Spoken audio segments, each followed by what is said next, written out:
Pai do Senhor, amém? Tô aqui igual o João Batista, eu é que deveria, é ti, tu vens a mim. Uma honra para mim orar pelo irmão Cláudio. Vamos estender nossas mãos em direção ao irmão. Amém. Senhor Deus amado, mais uma vez toma a vida do irmão Cláudio em tuas mãos, Senhor. Venha enchê-lo da tua presença, ó Pai, e usá-lo nessa noite, que somente o Espírito Santo fale através dele, ó Deus. Que possamos nessa hora abrir o nosso coração para a tua palavra, Deus. E que a tua palavra venha, Senhor, de encontro, ó Pai, e venha produzir frutos, Senhor, em nossa alma, ó Deus. Revista o irmão Cláudio de ti, ó Pai. Que seja somente o Senhor e que tudo aqui feito seja para a honra e glória do teu nome, ó Pai. No nome do Senhor Jesus, que assim seja. Amém. Deus abençoe, irmão. Amém.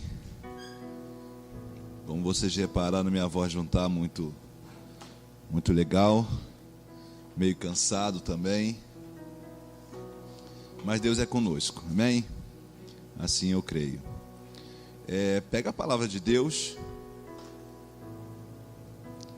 em 2 Crônicas, no capítulo 32.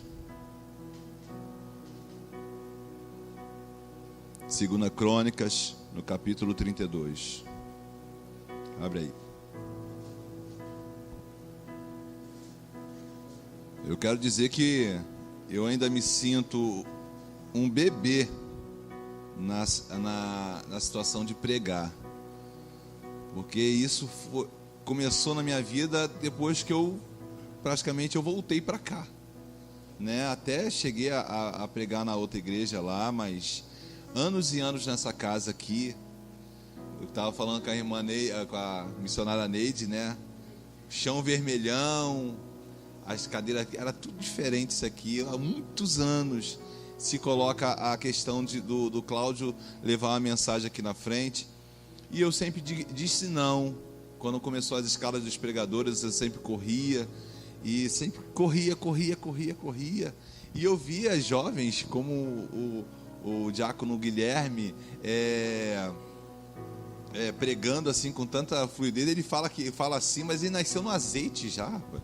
Isso aí já saiu da barriga falando em mistério, né? Aí vem mexer aqui comigo, falar que eu que não sou digno. Não vem com essa não, rapaz. Então eu fico feliz. Eu me dispus a não falar mais não. Eu me dispus a não falar mais não. Quando houver algum convite, vocês podem sentar para não ficar cansado aí. Quando houver algum convite para mim, eu até fico olhando para a cara da Luana assim, ela, e aí, meu irmão, vai ou não vai, meu irmão? Vai. E eu queria falar não, mas eu falei, não vou falar não. Então, como eu estou na minha casa, eu quero deixar assim, eu quero me deixar à vontade, a ponto de eu falar o que Deus me falou, mas sem encher muita coisa. Ou seja, a mensagem hoje pode acabar rápido, né? Então, peneira aí, e leva alguma coisa do papai para... Não coloca sua fé no pregador não, que eu não estou muito 100% não. Mas é Deus que fala conosco. Eu quero falar aqui, a gente não vai ler agora de cara. Eu quero falar agora sobre um homem que eu estava lendo a história dele, eu admiro muito. Embora a gente discute muitas vezes algumas pessoas falando até mal dele, falando que ele vacilou, que ele errou, que ele fez muitas coisas que não deveria, que Deus, o profeta falou para ele, acrescentou mais uns anos, profetizou contra ele se arrependeu, e aí ficou mais um tempo, aí gerou um filho. Estou falando de Ezequias. Gerou um filho que fez as piores coisas que reinou no lugar dele depois,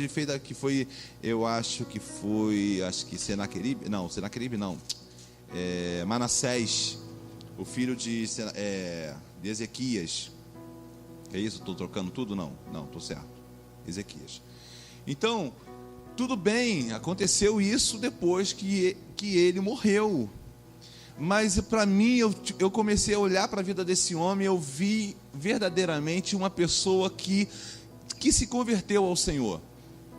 Se você analisar a história de Ezequias, ele assumiu o trono com 25 anos. E ele era filho de Acais, que foi um rei extremamente ímpio. Foi um rei extremamente ruim. Pense num rei ruim. E naquela época, o rei, né? Ele tem muito mais poder do que um presidente.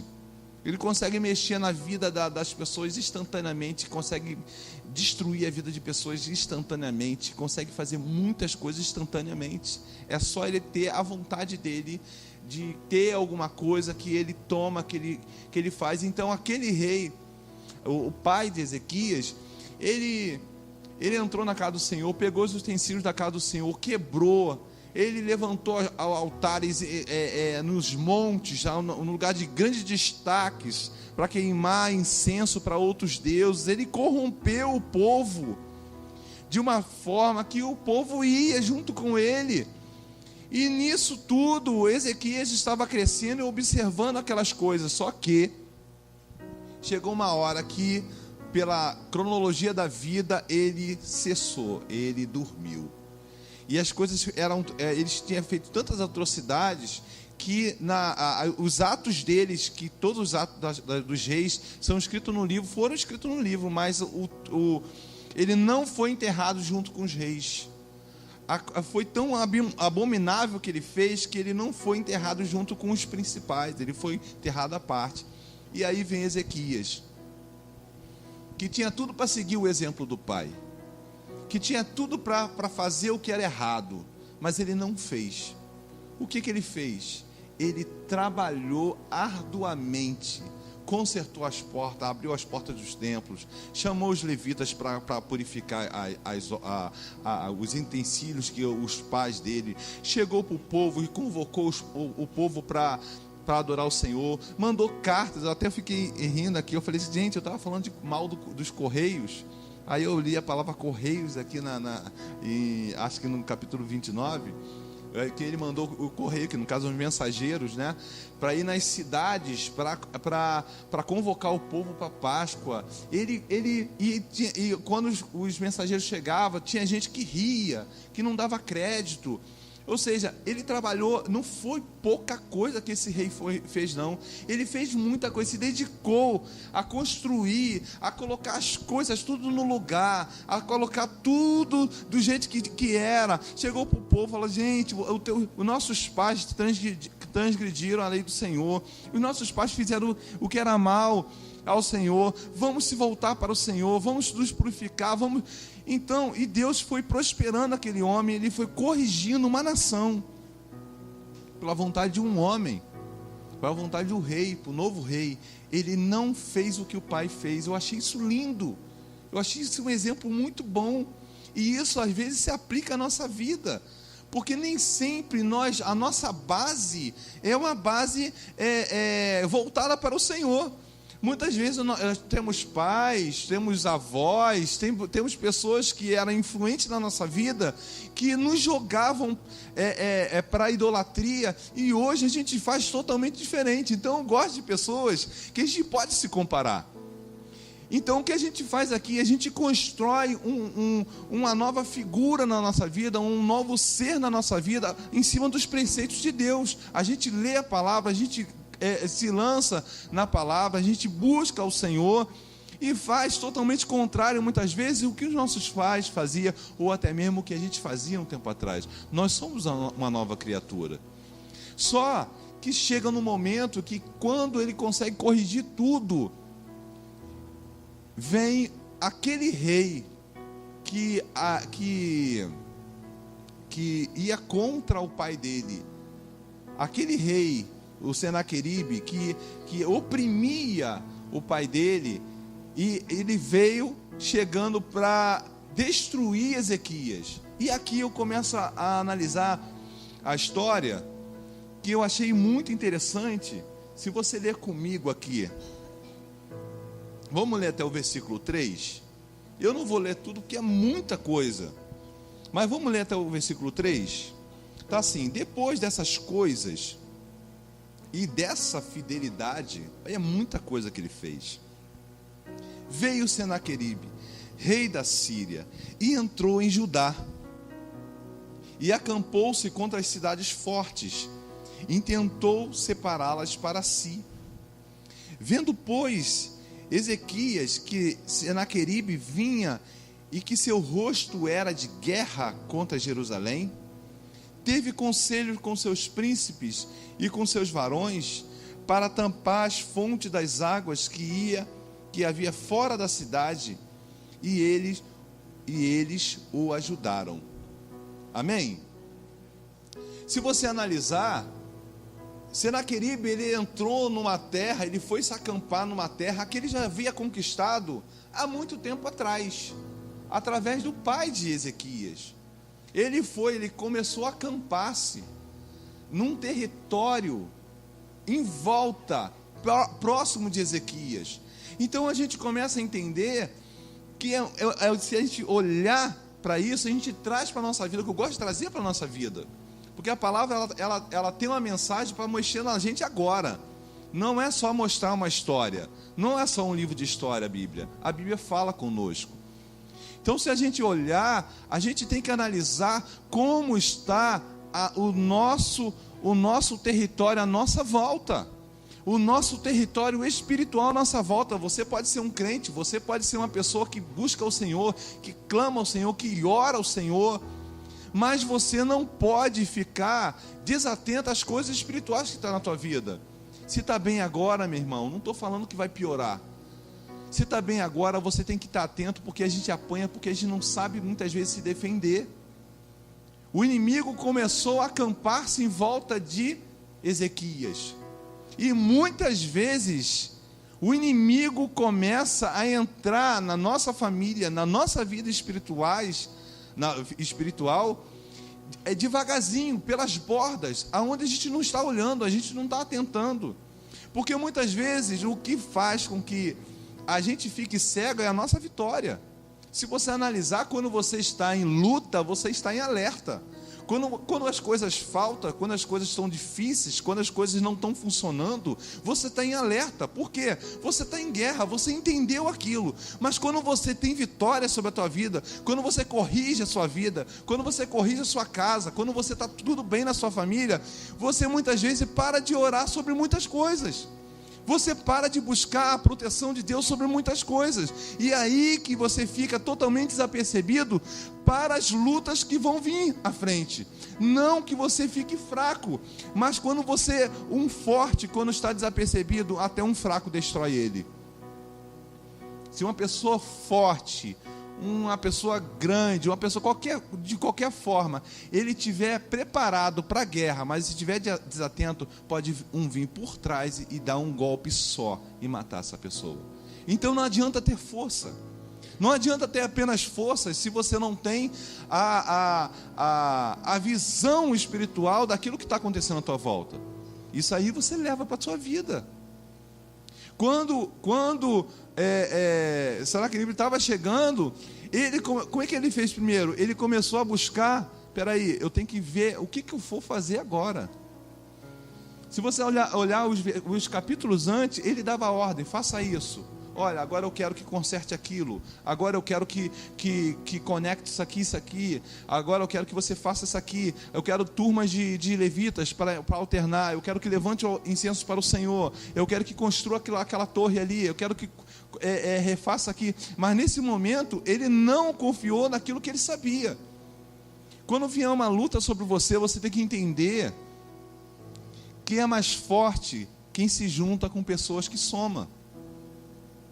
Quem é mais forte, não é mais forte aquela pessoa que vai sozinha, aquela pessoa que tem na sua mente uma força. Eu já fiz isso, já venci, eu vou agora, vou terminar tudo. Quando você vem alguma coisa sobre a tua vida, a primeira coisa que você tem que fazer, procure conselhos, procure pessoas que possam somar com você, procure pessoas que possam adicionar alguma coisa para você. Ele, um rei, ele chegou, ele chamou os seus conselheiros. E o que nós vamos fazer? E olhou Ezequias, que é essa parte que eu achei muito interessante na palavra. Ele olhou e ficou. Ele estava numa cidade forte, mas ele olhou por fora e ele viu que existia muitas fontes de águas. em volta dele. Muitos lugares que tinha água em volta dele. Sabe o que ele fez? Ele pensou junto com os seus conselheiros e foi lá e tampou essas fontes das águas e falou assim: porque o meu inimigo encontraria todas essas fontes abertas. E isso fala para a gente. Isso fala conosco. E fala muito forte. O que tem na nossa vida que pode ser favorável ao inimigo nos atacar? O que tem na nossa vida que pode ser favorável ao inimigo ficar mais forte, se fortalecer para nos atacar? A fonte das águas fazia parte do reinado de Ezequias. Mas ele saiu do seu conforto, ele fala assim: não, existe uma brecha, existe algo que possa fazer com que, depois que ele se acampar do meu lado, ele venha ter condição de ficar mais tempo para me destruir. Então a primeira coisa que a gente tem que fazer diante a dificuldades é entender que existe coisas, que pode existir coisas na nossa vida que possa fortalecer o nosso inimigo. A fonte das águas é algo estritamente importante numa guerra. Um soldado ele pode ficar até 2, 3 dias sem comer, mas sem beber é impossível. Sem beber ele não tem força. Ninguém consegue ficar muito tempo sem beber água. A fonte das águas significava vida naquele momento. E ele estava ali diante de um momento que podia ser crucial. É uma estratégia de guerra. Diante de lutas, a primeira coisa que a gente tem que fazer é tirar coisas que façam com que o nosso inimigo fique forte. E o que é a fonte das águas? O que é a fonte das águas? Muitas vezes na vida da pessoa que clama e que anda com Deus, dos crentes que andam com Deus. A fonte das águas pode significar muitas coisas. Ela significa muitas vezes o teu tempo. A fonte das águas significa aquilo que te deixa de pé, aquilo que te levanta, porque a água significa vida. O nosso tempo é uma das fontes das águas na nossa vida. Quando nós deixamos o nosso tempo na mão do nosso inimigo, isso pode ser totalmente destrutivo para a gente. O que pode ser a fonte das águas? Pode ter outra conotação, pode ser um pecado que você mantém escondido, pode ser uma mentirinha que você não liga para falar, pode ser qualquer coisa que te tira do eixo de Deus, porque Ezequias estava lutando para ser uma pessoa de Deus, mas ele percebeu que naquela guerra, como o inimigo dele era maior, ele poderia cair a qualquer momento se ele deixasse elas abertas. Então, ele chamou os seus jovens, os seus conselheiros, e eles foram lá. O que eles fizeram? Tamparam as fontes das águas. Ele não vai encontrar aquilo que pode se fortalecer contra nós. Pensa, joga isso para a tua vida. Nós estamos aqui buscando nos fortalecer, nos preparando aqui para lutar lá fora, porque lá fora não existe trégua, porque lá fora não existe aquele momento que você fala assim, peraí que eu não estou aguentando mais. Lá fora você chora até não aguentar mais. Lá fora você se lamenta até não aguentar mais. Lá fora o inimigo ri de você se você deixar. Lá fora, o inimigo não está de brincadeira. Ele não está fazendo uma aposta com você. Ele vai até a última consequência. E a primeira coisa que ele quer fazer é destruir você por dentro, para depois você mesmo cair por fora. O alvo de Satanás não é o teu exterior. Você tem que entender isso. Tem pessoas que já estão derrubadas dentro da igreja. Tem pessoas que já não choram, já não busca, já não ora, já não sente, já não escuta. Tem pessoas que não buscam, tem pessoas que não sabem mais o que é adoração, tem pessoas que não têm nem mesmo reverência diante do Senhor.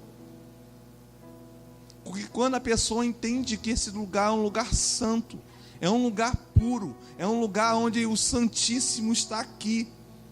Que antes, para uma pessoa chegar na presença de Deus, eles tinham que se preparar o ano todo, colocar a estola sacerdotal, colocar muitas coisas, no caso era o sacerdote, para ir interceder pelo povo. Ele entrava com sininhos amarrados nele, ele entrava com uma corda amarrada na cintura dele, e ele entrava, e todo mundo ia andando corda, e ele passava. Quando ele entrava no Santo dos Santos, se ele não estivesse purificado, ele era fulminado na hora, e aí tinha que se puxar aquele cadáver que nem a pessoa podia ir lá para pegar.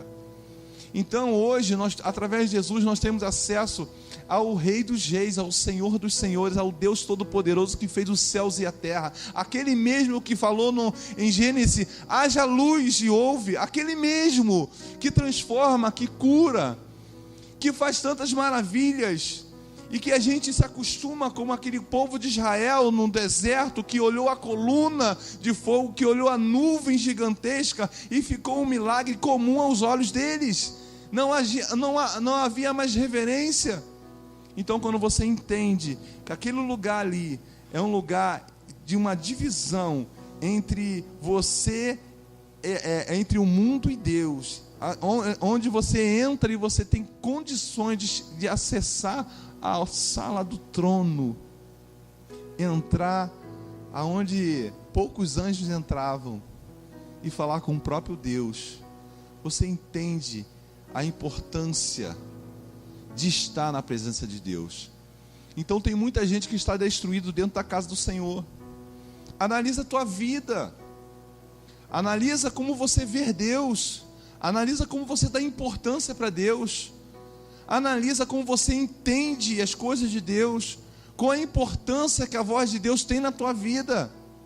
Eu não estou falando aqui para te destruir, eu não estou falando aqui para fazer você se sentir mal, não, mas eu estou falando aqui que existe esperança para o caído, existe esperança para aquelas pessoas que não têm mais forças. Você pode reconstruir os seus muros, você pode tampar essas fontes que alimentam o inimigo, você pode destruir aquilo que rouba a tua salvação, que pode roubar a sua comunhão, que pode roubar a sua essência de adorador. De repente, nem mesmo das suas fontes você tem utilizado.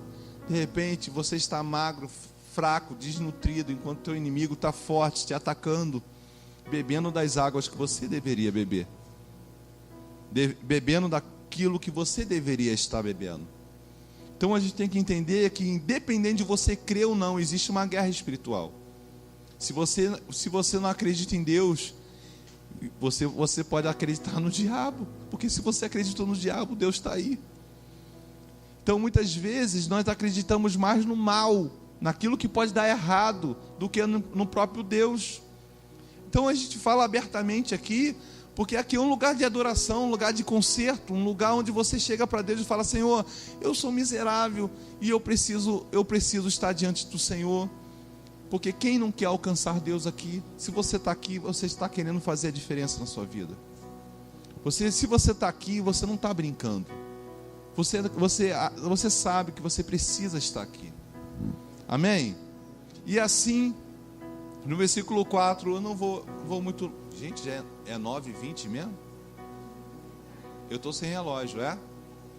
Então acabou a palavra já, meu Deus do céu. Vamos lá, no versículo 4. Assim muito povo se ajuntou e tapou as fontes, como também os ribeiros que se estendiam pelo meio da terra, e disseram: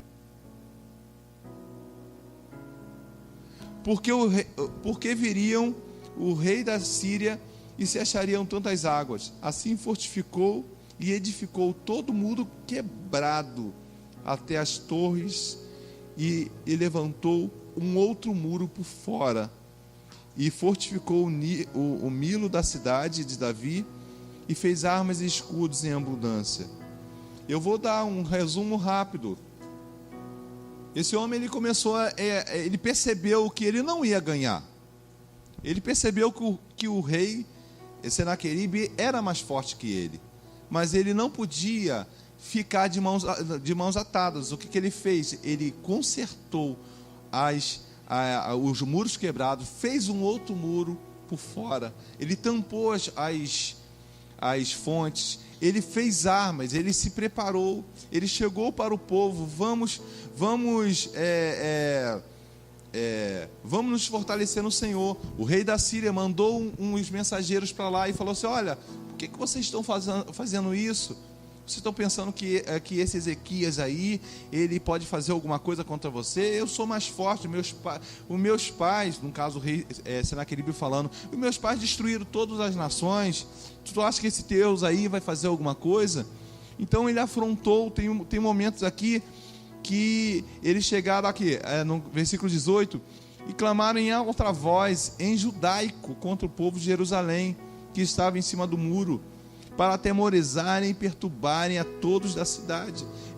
Você tem que entender que quando o inimigo quer entrar e destruir a tua vida, ele usa até mesmo a tua linguagem. Ele usa uma forma que você possa entender, para te atingir não por fora, mas por dentro, porque até aqui era guerra de palavras.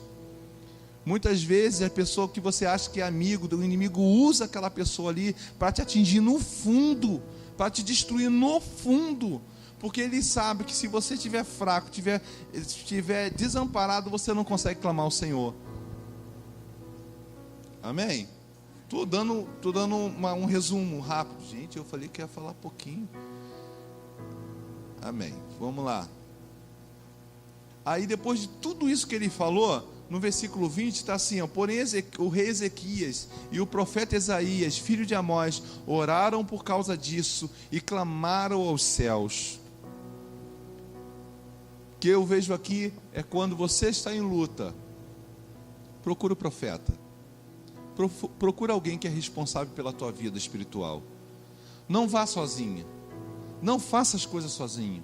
Não procure o pastor quando tudo já está destruído. Procure antes, quando você estiver na sua guerra. Não procure de qualquer jeito, de qualquer forma. Se você vai lutar, você tem que lutar junto com o profeta. O rei Ezequias não estava de mãos atadas quando ele chamou o profeta para orar. Ele já tinha se fortalecido, já tinha tampado as fontes, ele já tinha construído, edificado os muros quebrados, ele já tinha feito tudo isso. Aí depois ele chamou o profeta para orar. E Deus achou favor nisso. Muitas vezes a pessoa vem com as fontes abertas, com os muros quebrados, com os buracos nos muros, que qualquer pessoa pode entrar. Muitas vezes a pessoa vem toda destruída e toda desarmada numa guerra para falar para o profeta: vamos orar. E aí o profeta vai orar. Mas Deus, Ele não vai fazer aquilo que você pode fazer. O que você pode fazer na tua guerra? O que você pode fazer na tua luta? O que você pode fazer? Então, se você quer, antes de você chamar o profeta, você tem que estar totalmente de pé diante do Senhor, com as fontes tampadas para o teu inimigo não se alimentar. Você tem que estar com os teus muros edificados, sem buraco para o inimigo entrar. Você tem que construir até mesmo um outro muro em volta. Você tem que estar com as tuas armas ali pertinho de você, porque Deus, Ele vai tratar sobre a tua vida. Deus, Ele vai cuidar do seu caráter. Deus, Ele vai cuidar da sua vida espiritual. Mas Ele tem que ver testemunho seu. Ele tem que olhar. Ele defende aquele que tem testemunho. Ele defende aquele que busca mesmo. Por isso que tem muita gente, eu já vi até no YouTube, pessoas que declaram que já foram cristãos, virou católica, virou macumbeira, virou espírita, virou sei o que, foram na igreja buscando uma cura, mas Deus não atendeu ali. Aí foram para outra, aí não sei como teve algum resultado. Mas eu quero dizer assim, a pessoa está totalmente desarmada, pedindo para o profeta fazer algo, quase que uma dança da chuva, para acontecer um milagre que ele nem mesmo merecia. Nós temos que fazer por merecer os nossos milagres. Nós temos que fazer sim por merecer, porque nós vemos isso na Bíblia. Na canção do manto, a mulher, estava falando da mulher do fluxo de sangue, ela se jogou, se lançou, doente, fraca, sangrando há não sei quantos anos, 12, 18, não sei, não lembro mais, 12 anos, sangrando direto, com hemorragia direto, magra, fraca, e não tinha nenhuma moral para estar perto de homens. E ela foi lá e se jogou no meio, acho que empurrando com os braços, as pernas dos outros, para tocar na ponta do vestido do mestre e pegar a sua cura. Nós vemos o cego Bartimeu que gritou: Jesus, filho de Davi, todo mundo falando cala a boca, e ele gritou mesmo: filho de Davi, tenha misericórdia de mim, porque é só aquilo que ele podia fazer. Nós vemos a filha de Jairo, nós vemos Centurião, nós vemos tantas pessoas que fizeram o seu máximo para alcançar a cura do Senhor. E a gente tem que entender como é que a gente quer cura, como a gente quer milagre na nossa vida, se nós nem mesmo tampamos as fontes que alimentam o nosso inimigo. Como nós queremos algo tão profundo de Deus, queremos o batismo no Espírito Santo, queremos que Deus move sobre a nossa vida, se nem mesmo as fontes das águas, o nosso tempo nós entregamos para Deus, nós entregamos muitas vezes para o inimigo usar. Então nós temos que entender que Deus, Ele quer intervir na nossa vida. Quando nós temos testemunho, Deus intervém. O testemunho não é aparência, não é genérico, porque a gente aí fora a gente vê muita coisa que parece, mas não é. A China mostra isso pra gente. Você tem um fone, você tem um aparelho celular, você tem o que for, ela consegue fazer igual aquilo. Mas quando você começa a mexer, você percebe que não é a mesma coisa. Então nem sempre aquilo que eu vejo por fora de vocês pode ser o real de dentro de vocês. Mas quando Deus entrava dentro dos lugares, Ele não olhava para o exterior, Ele olhava para dentro do coração das pessoas. Ele conseguia ver o status da fé, conseguia ver o status da vida em santidade com a pessoa. Então não tenta enganar a Deus com o seu exterior, porque o exterior não engana a Deus. O exterior, os sepulcros caiados não enganam Deus. Deus, Ele só olha para o nosso interior. Deus, Ele quer que você chegue em casa e separe uns 10 minutos, uma meia hora, que você feche a porta do seu quarto e clame a Ele, mostrando que você, no seu particular, sem ninguém ver, você clama a Ele. Porque se você só clama a Ele em multidão, você é como aquela multidão que caminhava junto com Jesus, recebia a cura ou não, ela ia para casa, mas não tinha intimidade. Só quem ficava com Jesus eram os discípulos de Jesus. Só quem ficava com Jesus não era a multidão, eram os discípulos de Jesus. E hoje Ele nos fez discípulos dEle. Então, se clamamos apenas como multidão, não somos discípulos. Se clamamos apenas quando está todo mundo perto de nós, nós não somos original, somos genéricos, somos paralelos, somos coisas parecidas, que não muda, que não cria ambiente, que não cria atmosfera. Quando você está na atmosfera de Deus, um louvor pode te levar aos céus. Quando você entende que esse lugar é santo, que você está diante do Deus Todo-Poderoso, mesmo numa igreja pequenininha, na Baixada Fluminense do Rio de Janeiro, você percebe que Deus está naquele lugar. Tem aquele louvor que fala que eu sei que estás aqui, eu posso sentir que o Senhor está aqui. Nos falta a sensibilidade de entender que Deus está nesse lugar, que esse lugar é santo, que nós devemos tirar a sandália dos nossos pés e verdadeiramente adorá-lo, porque é isso que vai nos levar para os céus, nos transformar em adoradores. Então, se tem na tua vida fontes abertas que o inimigo possa, é hora de você tomar uma postura e fechar. Se existe buracos no seu muro em que o inimigo pode entrar, está na hora de você fechar. Se existe possibilidade de você construir um outro muro à sua volta, faça isso, mas faça isso antes de chamar o profeta para orar por você, porque ele não quer, a Deus ele responde apenas a oração da pessoa que está precisando. Quando o profeta chega, ele apenas endossa, ele fala, só estou aqui te ajudando, mas o que conta mesmo é a tua vida com Deus para que um milagre aconteça. Não é o profeta que vai mudar a tua situação, não é um profeta, o profeta ele vai interceder por você, mas quando Deus olhar para você, ele tem que ver testemunho. Se a gente olhar para a palavra, a gente vai ver aqueles jovens que foram repreender um demônio em nome de Paulo.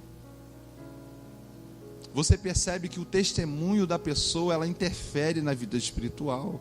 Olha, sai em nome de Paulo, sai. Aí o demônio falou, bem sei quem é. Paulo eu sei. E vocês quem são? E eles levaram uma surra.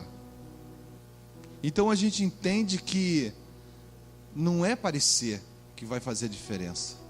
Não é parecer que vai nos deixa normal. Tu tá igual a todo mundo, nos deixa normal. Mas Deus quer ver autenticidade em tudo que você faz. Para quando você falar, socorro, Senhor, Ele falar, eu conheço aquela pessoa que me clama. Eu conheço aquela pessoa que está diante de mim. Amém? Eu vou parar por aqui. Vamos se colocar de pé. Não tenho intenção de dar cajadada a ninguém. Não sou.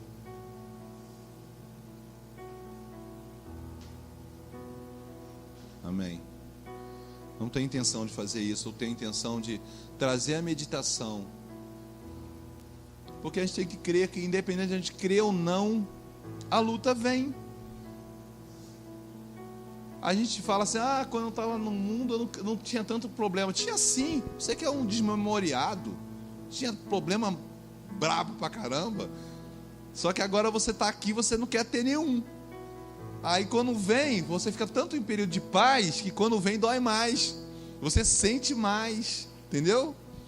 Porque te tirou aquilo que está em conforto, você sente o conforto. A pessoa que está em paz, gente, não sente a luta não. Ela não sente, às vezes ela está passando uma luta que se o vizinho do lado passasse, ele morria. E ela está lá. Mas tem luta que o grau vai aumentando, né? Para a gente passar de fase, a gente tem que vencer aquilo que está. Aí vem uma fase mais difícil, não é assim no videogame? É por aí, né? A primeira fase é mole. Me converti, tá, no esquema. Mas é a segunda fase, e a terceira? Tem gente que já está na 25ª, 40ª, eu já estou na 40ª já. 40ª. Tem gente que está muito mais acima. Mas preste atenção, quando você entrar aqui, faça desse lugar, na tua vida, um lugar santo. Não haja de qualquer jeito. Você vê o inimigo brincando com tantas vidas, não seja alvo dele. Mapeie em volta da sua vida, vê o que está errado, vê o que está fora do lugar, que não deveria estar. Vamos nos consertar para o Senhor. Amém? Me falaram para mim terminar o culto depois, então a gente vai orar já com um término do culto. Amém? Feche seus olhos. Não vou querer canção não, deixe sem canção, já está tarde. Amém. Senhor Deus, nós estamos, Senhor, diante de Ti, Senhor, o Rei dos Reis, o Senhor dos Senhores, aquele Senhor que está nos céus, meu Pai, que tem todo o poder de transformar todas as vidas, meu Pai, que se acheguem a Ti. Na história, Senhor, o Senhor mandou um anjo que destruiu todo o exército de Senaqueribe. Na história, Senhor, o Senhor deu vitória para Ezequias. E nós te pedimos, Senhor, nos ensina a lutar. Nos ensina, Senhor, a entender o que está acontecendo à nossa volta. Nos ensina a perceber o que está acontecendo perto de nós. Se for negligência nossa, Senhor, tira de nós aquilo que te desagrada. Não queremos viver na ignorância, Senhor. Não queremos deixar de te adorar. Queremos entender a cruz. Queremos entender aquilo que o Senhor quer falar conosco. Queremos escutar verdadeiramente a tua voz. Queremos dizer: eu escutei a voz do Senhor hoje e Ele me falou para me fazer isso. Nós queremos falar isso todos os dias, Senhor. Senhor, a espiritualidade tem se esvaído das nossas mãos, porque as nossas fontes das águas, muitas vezes nós temos entregado ao nosso inimigo. Nós temos entregado, Senhor, a pessoas que nos sugam. E muitas vezes nós viemos totalmente quebrados, moídos, perguntando por que estamos assim. Mas o Senhor sabe. Nos ajuda, Senhor, a ser cristãos que verdadeiramente te agrade. Cristãos que valorizam a tua presença quando está na tua casa, Senhor. Que tem um respeito pela tua casa e por tudo que o Senhor representa na nossa vida, Senhor. Nos leva, Senhor, em segurança para nossas casas, salvaguardado, Senhor, pelas tuas mãos poderosas. Nos livra do homem sanguinário, Senhor. Nos dá, Senhor, condições, meu Pai, de ser bênção na vida de outras pessoas durante essa semana ainda. E esse final de semana venha a ser bênção para nós, meu Pai. Faça a tua vontade sobre nós. É isso que eu te peço, em nome de Jesus. Amém. Estamos encerrados em nome de Jesus. Amém. Uma salva de palmas para o Senhor. Não é para mim não, para o Senhor. Amém.